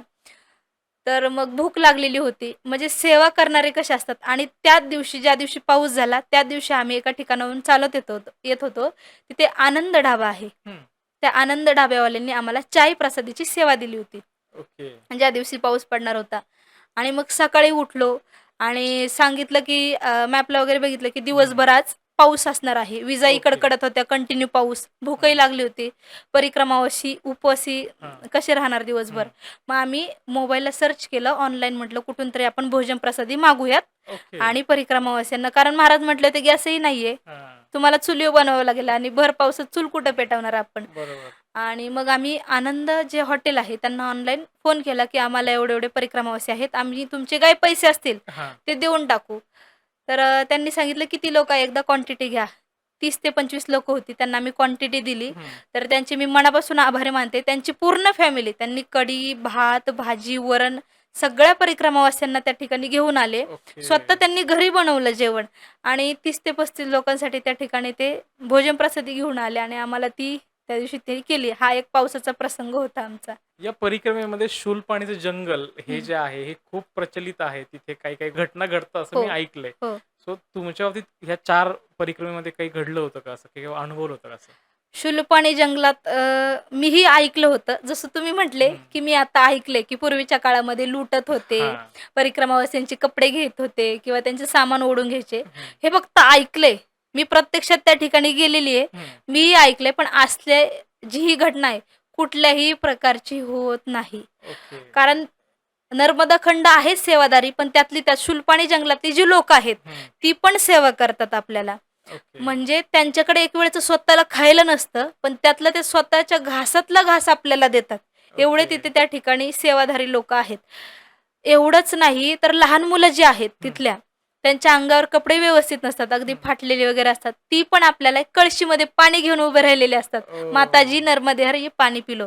कुठल्याही प्रकारे नर्मदा खंडामध्ये किंवा शूलपाणीमध्ये लूटमार होत नाही, काही नाही, काही नाही. खूप छान प्रकारे आपल्याला ती सेवा देतात. एवढंच नाही, तर म्हणजे शूलपाणी झाडीतलं जर आता म्हणाल तुम्ही, हं. तर शूलपाणी झाडीमध्ये कुठल्याही प्रकारची गिरण नाहीये आत्ता. ओके. गिरणी नाहीये. स्वतः ते धान्य घेतात महिला तिथल्या. हां. स्वतः त्या जात्यावरती अजूनही ओह! दळतात आणि त्यातलं जे पीठ येतं, त्या पिठाने स्वतः भाकरी करून त्या परिक्रमावासियांना स्वइच्छेने ओके. खाऊ घालतात. वाह! हो. वाह! आणि नर्मदा म्हणजे शूलपाणीमध्ये लाईटही नाहीये अजून. बरं. तिकडे गाडीही नाहीये. म्हणजे काही शूलपाणीचा भाग असा आहे, हं. तिथे फोर व्हीलरही नाही, सायकलही नाहीये, मोटरसायकलही नाही, लाईट नाही, मोबाईलही नाही, टीव्ही तर खूप लांब. म्हणजे ओह! त्यांना बाहेरचं जग काय आहे हे हां, हां. काहीच माहीत नाही. फक्त ते आतलं जे जग जग आहे त्यांचं तेवढंच त्यांना माहिती आहे. याच्या पलीकडे काहीच माहीत नाही. आणि त्यात ओके. ती आपली सेवा करतात. ओके. पण खूप मग छान वाटतं. त्यांचं उदरनिर्वाहाचं साधन एक्झॅक्टली काय आहे? म्हणजे त्यांची शेती, शेतीवरती असतो ओके आणि तिथे काय उदरनिर्वाह. जास्त पिकतं? भात पिकतो, गहू पिकतो, ज्वारी वगैरे पिकते. ओके. छोटी-मोठी काही कामं असतील ते करतात. स्वतः जसं तुम्ही म्हटलं, की ओंकारेश्वरवरनं सुरुवात करायला लागते परिक्रमेची. हो. मग ह्या परिक्रमेला साधारण किती दिवस लागतात? रोज किती चालावं लागतं? जरा याविषयी सांगा. परिक्रमेचं असं आहे, की किती चालावं लागतं हा प्रश्न सर्वांचाच आहे. तर आपल्या वयानुसार आहे किंवा हां. आपल्या कॅपॅसिटीनुसार आहे. म्हणजे प्रत्येकजण किती चालू शकतो. आता समजा एखादा तरुण असेल, हं. तर तो एखाद्या प्रौढ व्यक्तीपेक्षा 10 किलोमीटर किंवा 5 किलोमीटर हां. जास्त चालू शकतो. जर आपण ओंकारेश्वरपासून पहिल्या दिवसाची सुरुवात केली, तर आपल्याला चालायचा काही अनुभव नसतो. हं. त्याच्यामुळे पहिल्या जे 1-2 दिवस आहे, सुरुवातीला पहिला जो टप्पा आहे 15-16 किलोमीटर आपण पर डे चालू शकतो एका ओके. दिवशी. हां. त्यानंतर हळू आपण असं चालत निघतो. म्हणजे एक 10 दिवस ते 12 दिवस प्रत्येक परिक्रमावासियांनी, की हां. परिक्रमावासियांनी हेच ध्यानात ठेवलं पाहिजे, की परिक्रमा करणे म्हणजे 30-35 किलोमीटर चालणे नाही. तिथला प्रत्यक्षात अनुभव घेणे, प्रत्येक हो. ठिकाणाची दर्शनाची स्थळं आहेत. नर्मदा मैयाचं स्नान असेल किंवा नर्मदा मैयाच्या ठिकाणी साधना करायचं जे ठिकाण हां. आहे, तिथे साधना केली पाहिजे. नुसतं पळायचंय म्हणून पळायचं नाही, ती साधना होत नाही ओके. किंवा नुसतं त्याला काय म्हणतात, पळती परिक्रमा नकोय हां, आपल्याला, हां, हां. की चालत असताना आपलं नामचिंतन झालं पाहिजे. पायाने जे आहे तेही चिंतन झालं पाहिजे आपलं. हां. तर असं करत असताना आपण सुरुवातीला म्हणजे शूलपाणी जे जंगल आहे, हां. सुरुवातीचे 10 दिवस प्रत्येक परिक्रमावासियांनी 20 ते 22 किलोमीटर चाललं पाहिजे. हं. तर रोज आपण असं 30-32 एवढं चालू शकतो. हं. पण ओंकारेश्वरपासून जर आपण निघालो, तर बडवानी जिल्हा येतो. हां. बडवानी जिल्ह्यानंतर शुलपाणी जंगल येतं.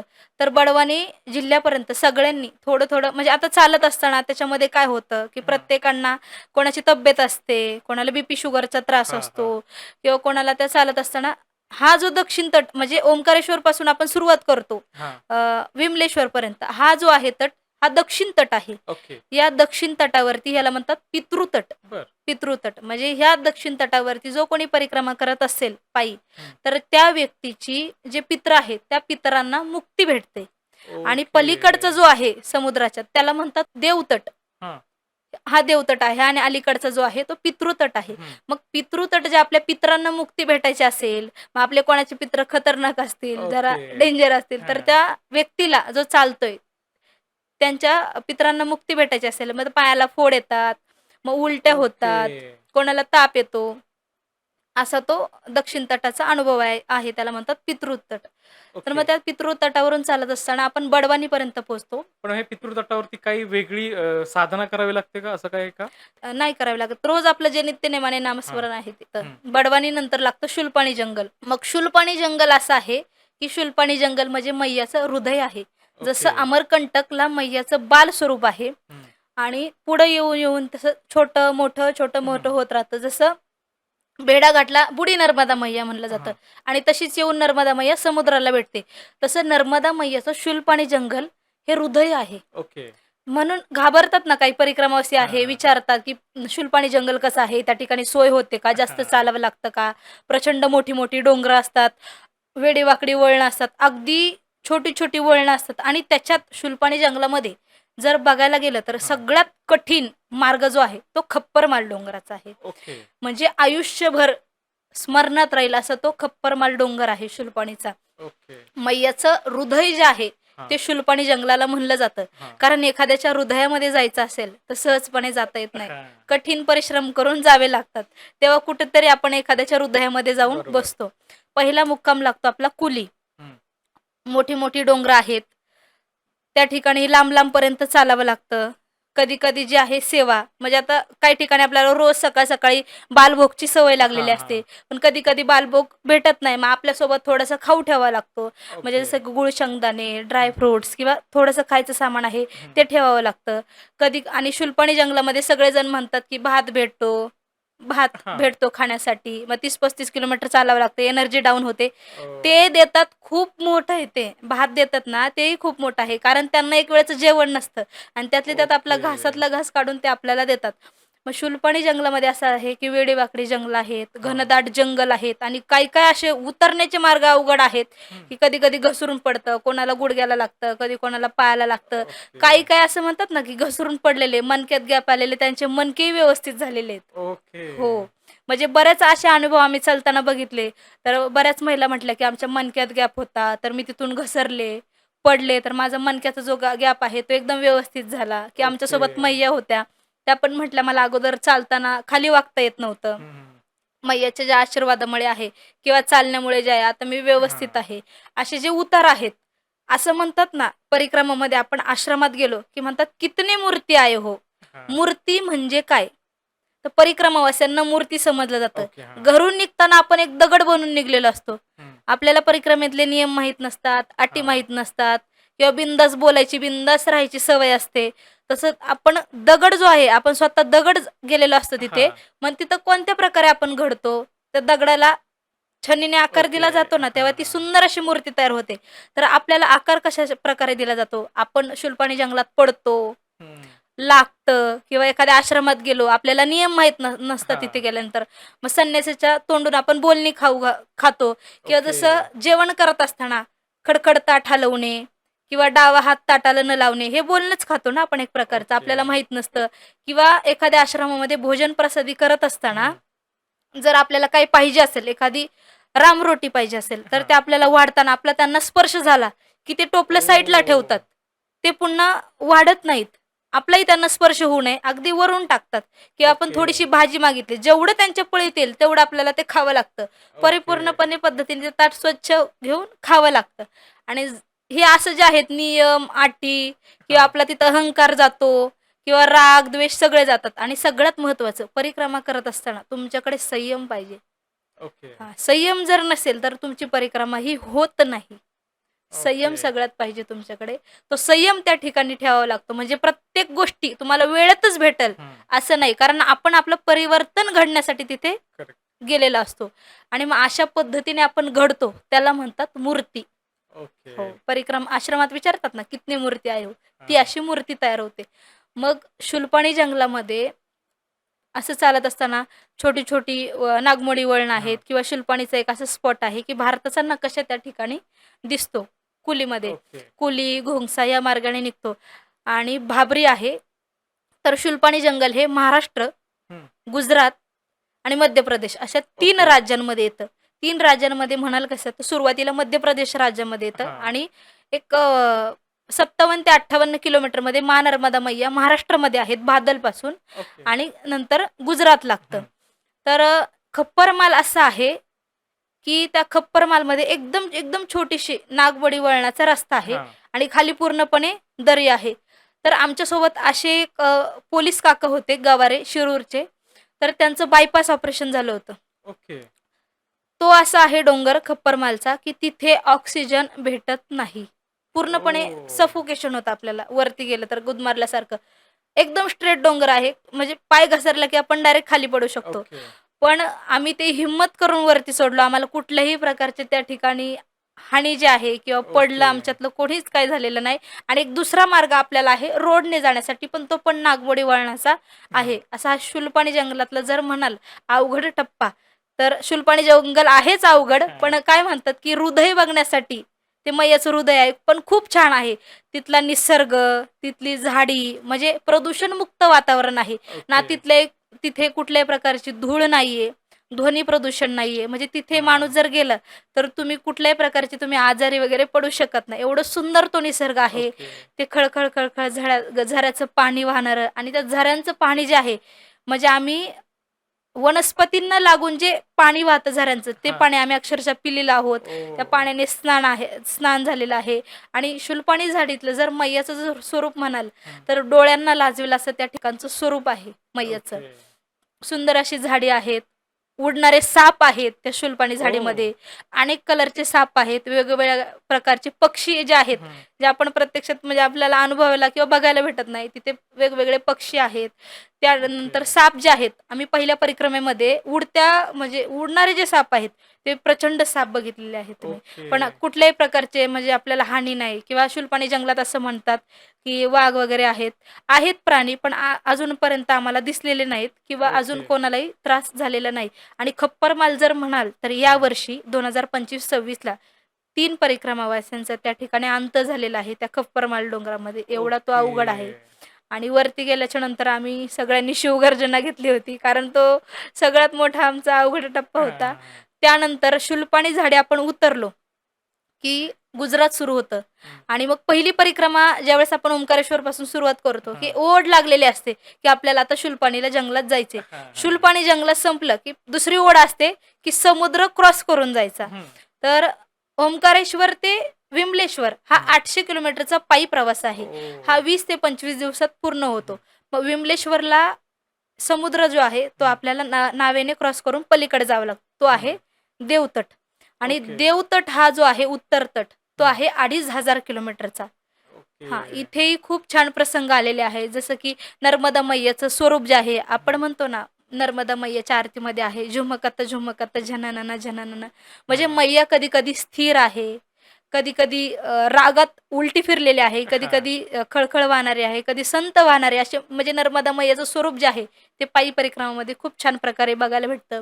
आणि दुसरं म्हणाल उत्तर तटावरती, तर लक्षात राहणारं सीतावन आहे, ज्या ठिकाणी प्रभू रामचंद्र, सीता मैया आणि लक्ष्मणजी हां. 14 वर्ष वनवासातून गेलेले होते. लव अंकुश त्या ठिकाणी भूमी आहे. ओके. ते पण एक छान वन आहे आणि लक्कडकोटचं जंगल म्हणतात, की हं. त्या लक्कडकोटच्या जंगलामध्ये अश्वत्थामाचा वास आहे.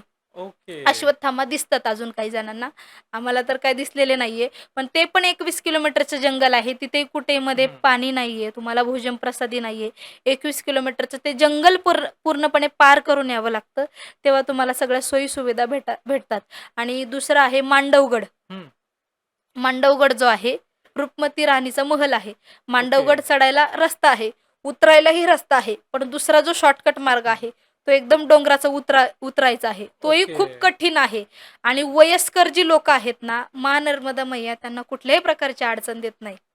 म्हणजे ओके. 70 वयाचे असतील, 80 वयाचे असतील, तेवढ्याच हिमतीने ते परिक्रमा करतात. बरं, ही परिक्रमा करत असताना, आपण चालत असताना एखादा रस्ता चुकलो, हं.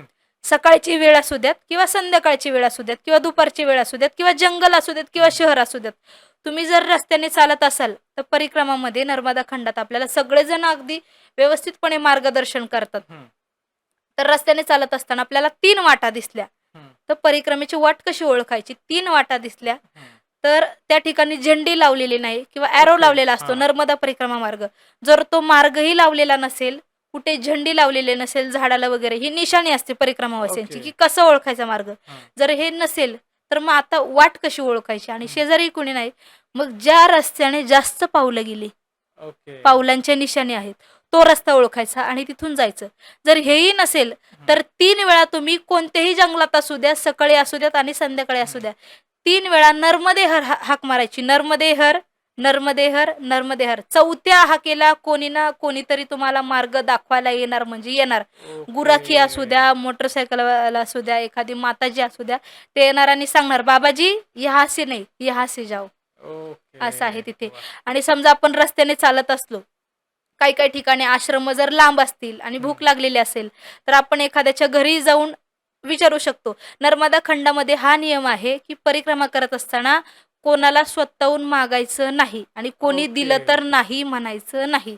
हां, मागू शकतो आपण भोजन प्रसादी वगैरे. हां. आणि सगळ्यात दुसरा म्हणजे अनुभव सांगायचा असेल नर्मदा परिक्रमेचा, जर आपण सकाळी आश्रमातून निघालो, हं. सकाळ-सकाळी, आणि जर आपल्याला कोणी गृहस्थीने किंवा आश्रमामध्ये कोणी थांबवलं किंवा महिला सकाळ-सकाळी झाडत असतात, तर जर आपल्याला सकाळ-सकाळी कोणी म्हटलं, की "माताजी, बाबाजी आइये, बाल भोग कीजिए, नाहीतर चाय प्रसादी कीजिए." हं. आपण जर त्यांना नाही म्हटलं, हं. तर दिवसभर आपल्याला कुठल्याही प्रकारचं खायला भेटत नाही.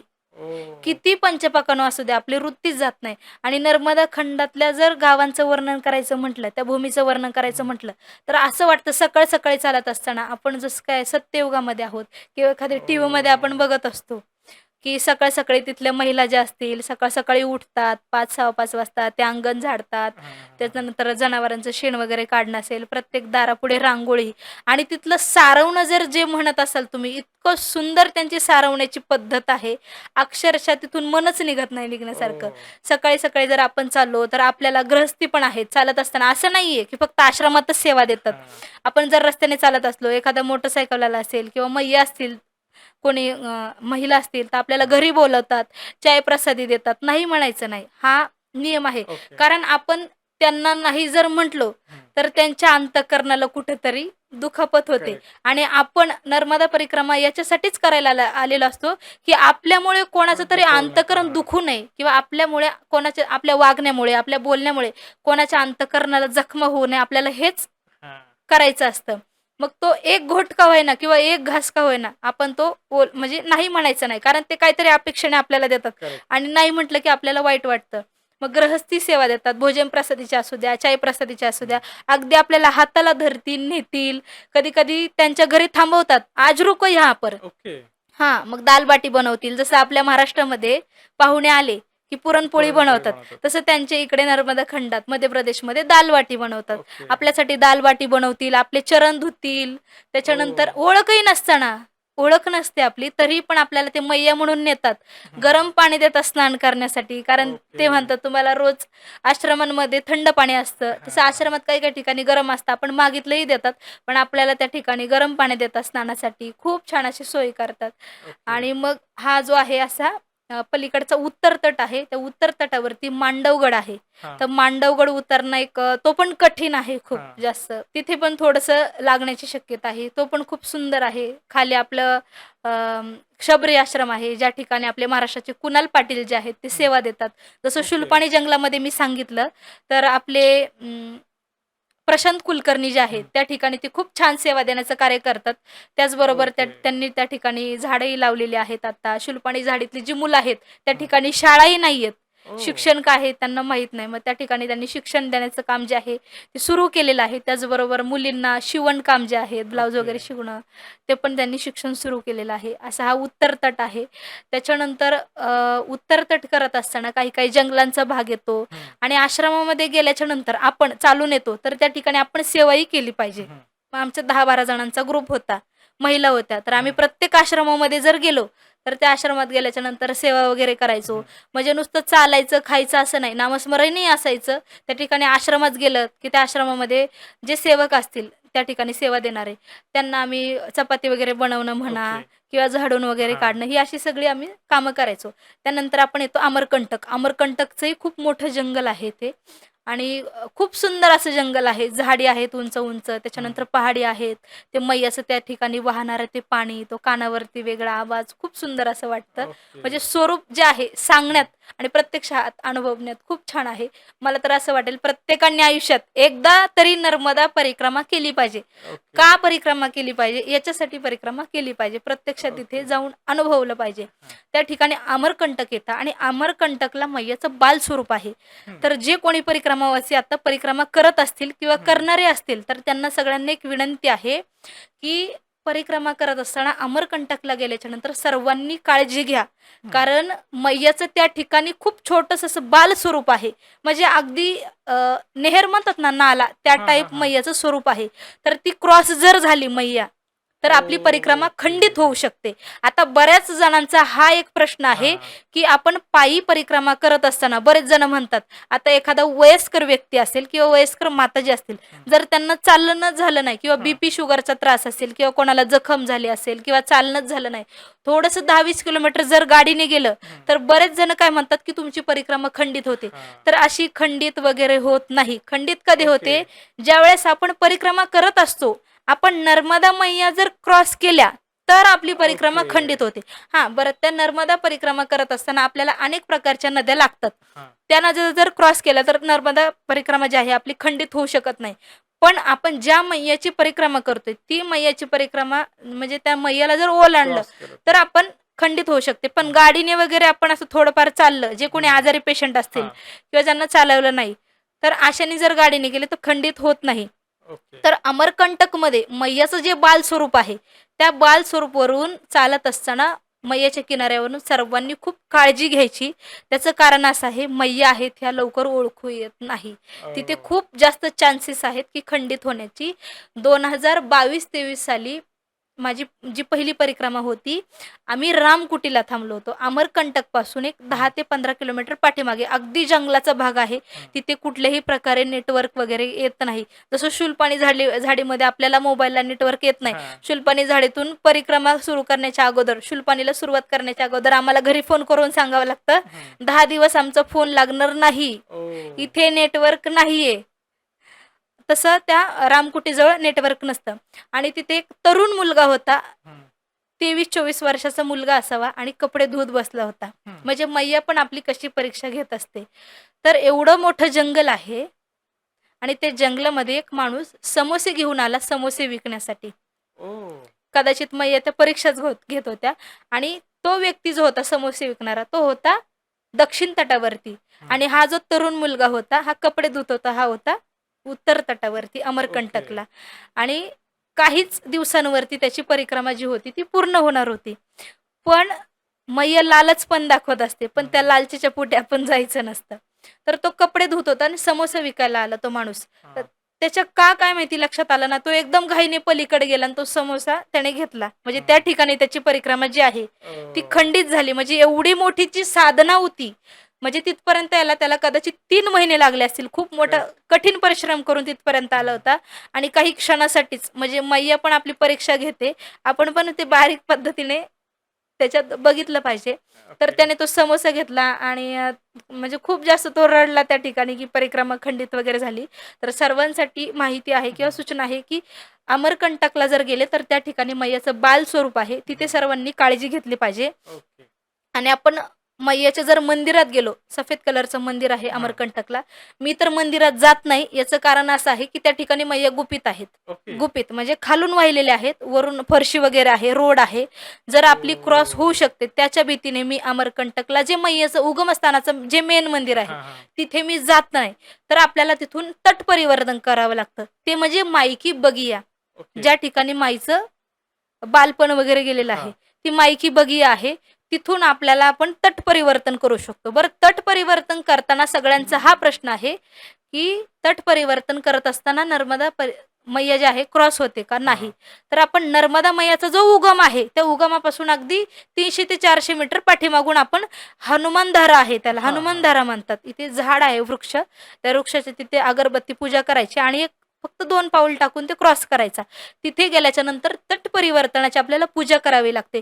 जशी आपण ओके. संकल्प घेताना पूजा करतो, तशी ती हां. तट परिवर्तनाची पूजा करावी लागते. त्या ठिकाणी तट परिवर्तनाची पूजा केली, की आपला हा पूर्ण रूट जो आहे परत येतो दक्षिण तट. ओके. पहिला दक्षिण तट 800 किलोमीटर. हं. त्याच्यानंतर समुद्राने क्रॉस करून आपण नावेने आलो. तो हां. लागतो 2500 किलोमीटरचा उत्तर हां. तट. पुन्हा क्रॉस केला की 750-800 किलोमीटरचा लागतो दक्षिण तट. त्या दक्षिण ओके. तटामध्ये दिंडोरीचं जंगल येतं. मग सगळेजण म्हणतात की दिंडोरीच्या जंगलामध्ये भोजन प्रसादी वेळेवर भेटत नाही. पण हां. आत्ता एवढ्या 2 वर्षाखाली आपण जबलपूरपासून निघलो तर 100 किलोमीटरपर्यंत एक फोर व्हीलर गाडी येते. जेवढेही ओह! परिक्रमावासी असतील त्यांना त्या ठिकाणी जेवण जे आहे भोजन प्रसादी ते पोहोच केलं जातं. ओके. कितीही परिक्रमावासी असू द्या, पंचपक्वान्न त्या ठिकाणी ते पोहोच केलं जातं. म्हणजे 100 किलोमीटर पलीकडच्या तटावरती आणि 100 किलोमीटर अलीकडच्या अलीकडचं. तटावरती सगळ्या परिक्रमावास्यांना अशी भोजन प्रसादीची सेवा दिली जाते. एकही आत्मा त्या ठिकाणी नर्मदा खंडात उपाशी राहत नाही. आणि सगळ्यात मोठा अनुभव जर तुम्ही मला विचारत असाल तर नर्मदा परिक्रमेतला सगळ्यात मोठा अनुभव हा आहे, की एकही दिवस माणूस त्या ठिकाणी उपवाशी राहत नाही. हा ओह! सगळा मोठा अनुभव आहे. बाकीच्या जर तीर्थक्षेत्राच्या ठिकाणी गेलो किंवा बाकीच्या जर ठिकाणी आपण गेलो तर राहण्यासाठी, खाण्यासाठी आपल्याला हं. पैसे लागतात.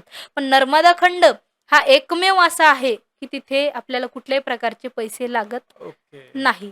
तर आपण ओके. दक्षिण तटावरून निघतो तर आपला 750-800 किलोमीटरचा प्रवास झाला.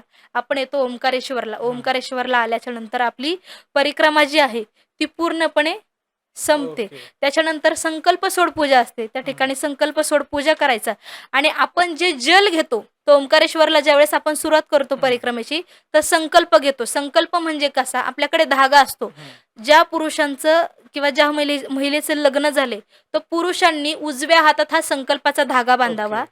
आणि ज्या महिलेचं जी लग्न झालेले आहे विवाहित त्यांनी डाव्या हातात धागा हं. बांधावा. पुरुष, कुमारिका आणि जे विधवा महिला आहेत हं. त्यांनी उजव्या हातात धागा बांधावा लागतो ओके. आणि कमंडलूला धागा बांधावा लागतो. दंडक जो आहे, हं. दंडक म्हणाल का? दंडकला धागा का बांधावा आणि दंडक सोबत का घ्यावा? हं. दंडक आणि कमंडलू हं. ही परिक्रमावासियांची ओळख आहे. ओके. दंडक आणि कमंडलू जर तुमच्याकडे नसेल तर हं. तुमची परिक्रमावासी आहेत हे ओळखले जाणार नाहीत ओके. परिक्रमामध्ये. दंडक हा 7 कांडाचा घ्यावा लागतो. हं. का 7 कांडाचा? तर 7 कुळाचा आपला उद्धार होतो. म्हणून ओके. 1 कांड, 2 कांड, 3 कांड असा 7 कांडाचा हा दंडक घ्यावा. त्या दंडाला व्यासदंड असं म्हणतात. ओके. दंड हा वेताचा किंवा बांबूचा असावा लागतो. हं. त्या दंडाच्या साहाय्याने आपण जे चढ आहेत हं. एकदम चढायचे आपल्याला असं दम लागतो तर त्या दंडाच्या साहाय्याने आपण चालू शकतो, ओके. वरती हां. चढू शकतो आणि तो दंड आपल्याला मार्ग दाखवतो. बरं त्या दंडाचा असा नियम आहे, त्या दंडाला ओलांडता येत नाही. बरं. ओलांडायचं नसतं.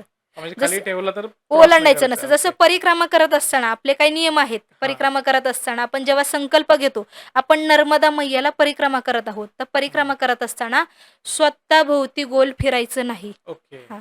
दुसरी गोष्ट मंदिर असेल, भोवती जे आहे आपण प्रदक्षिणा करतो, हं. ती प्रदक्षिणा करायची नाही किंवा एखादं ओके. फळ, फूल, पान तोडायचं असेल, तर आपण त्यांची क्षमा मागून तोडायचं असतं. कारण आपण ओह! त्या ठिकाणी साधना करत असतो आणि आपली साधकाची अवस्था असते त्या बरोबर. ठिकाणी. संन्यासी म्हणून आपण बाहेर पडलेला असतो.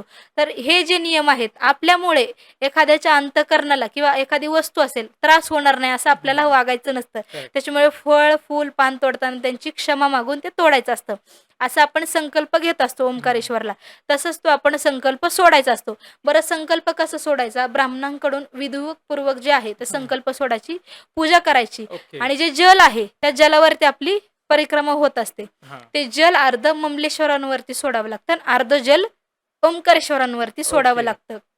ते जल सोडल्याच्या नंतर ओंकारेश्वरला ओम आकाराची मानधाता परिक्रमा आहे.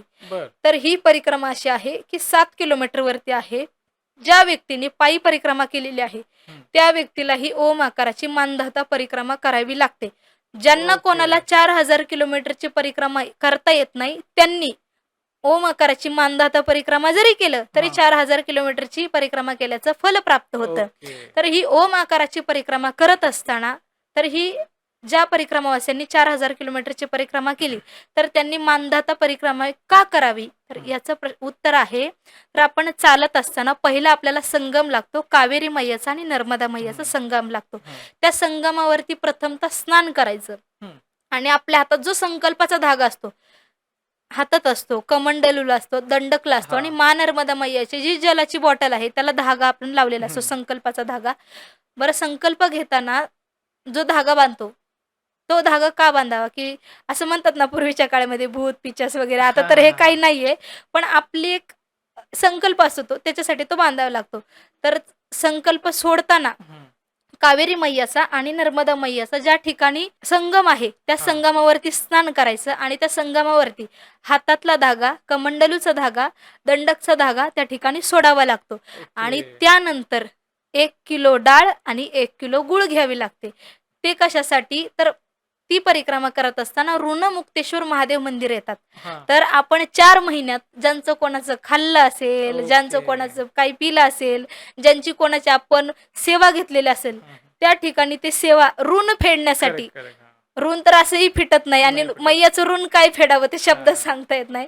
असे कितीतरी जन्म गेले तरी मैयाचं ऋण हां. फिटणारं नाहीये.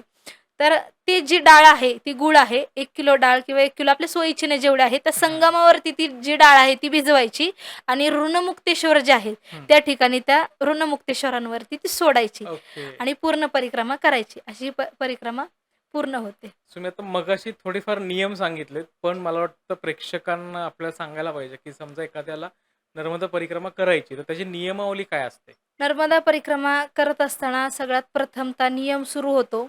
तो हा ओंकारेश्वरावरून जेव्हा आपण निघतो, हं.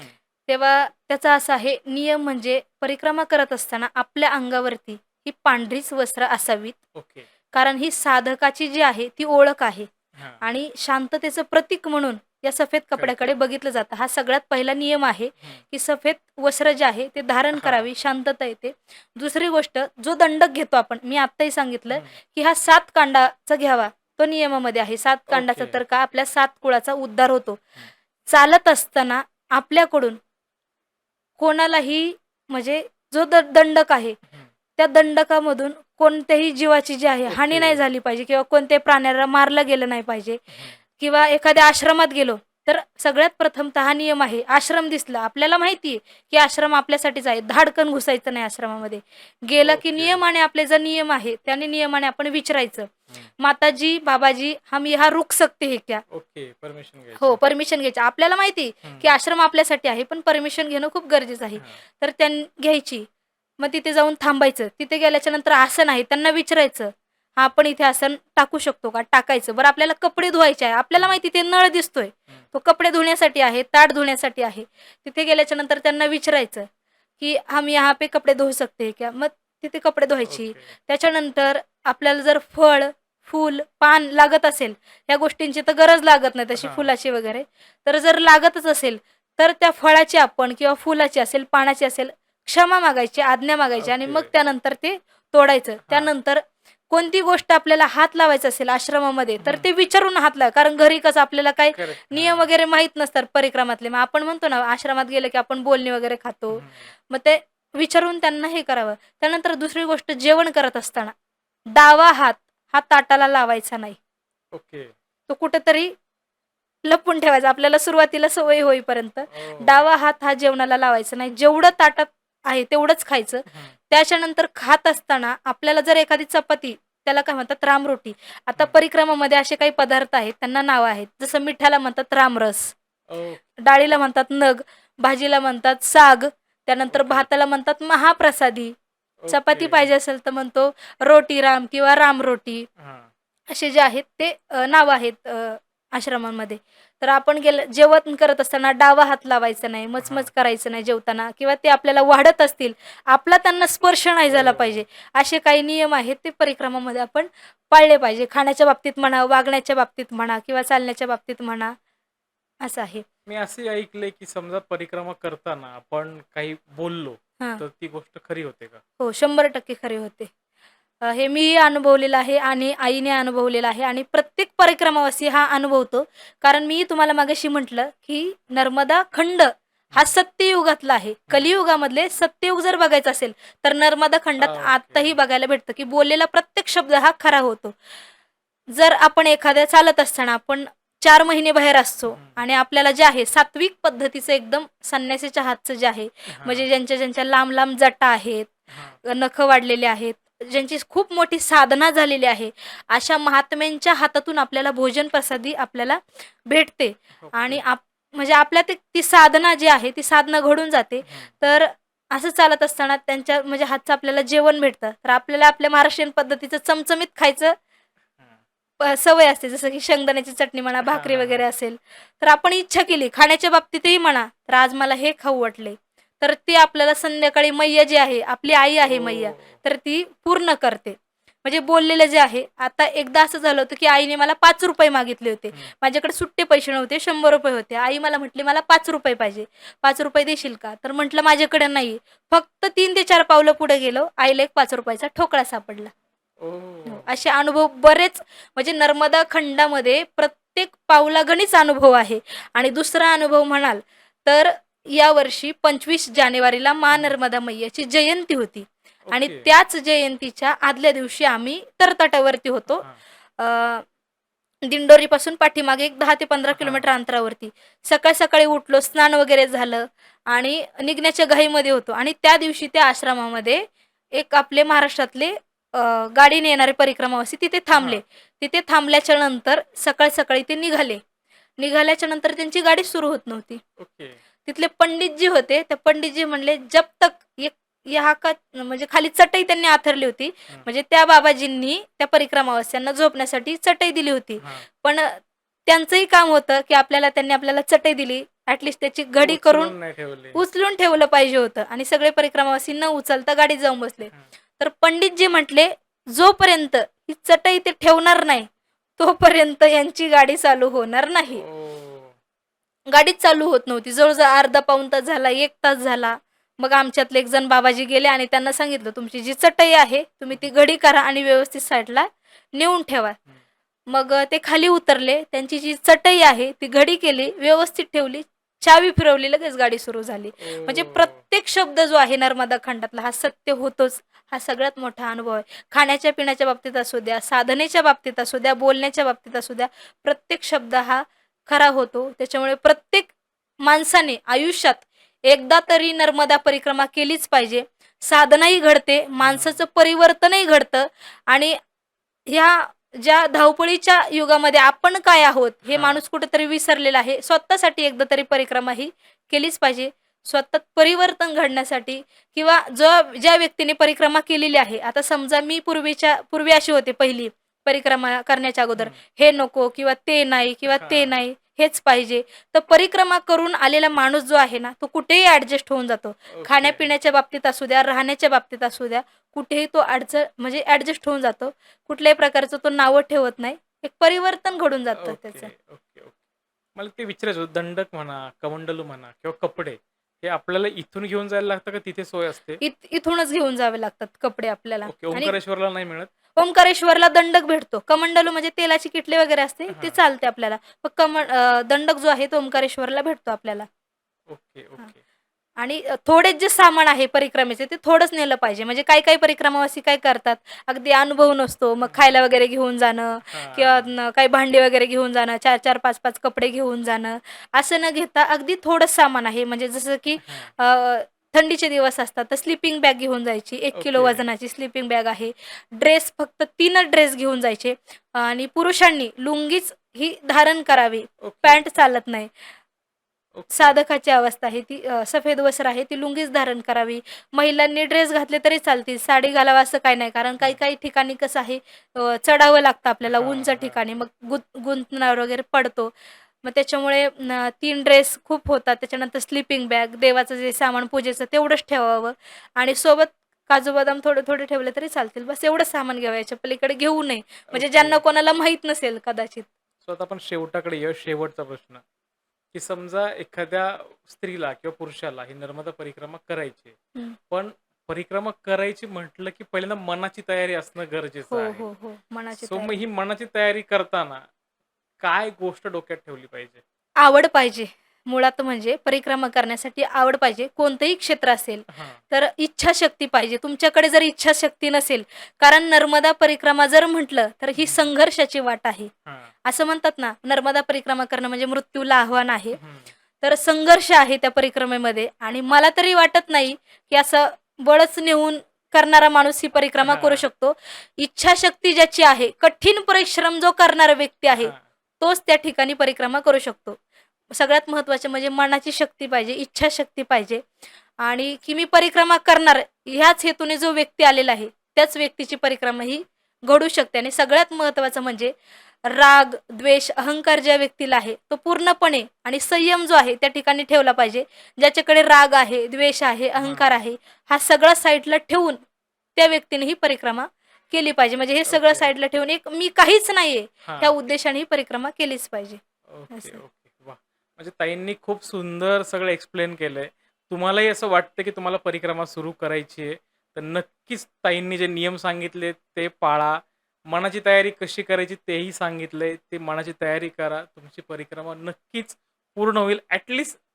सुरुवात करण्यासाठी तरी तुम्ही तयार व्हा, असं मला वाटतंय. सो ताई बरोबर. आता आपण थांबूयात. खूप सुंदर तुम्ही तुमचे सगळे अनुभव सांगितलेत. तुम्ही तुमचा अमूल्य वेळ दिला त्याबद्दल तुमचे खूप खूप आभार.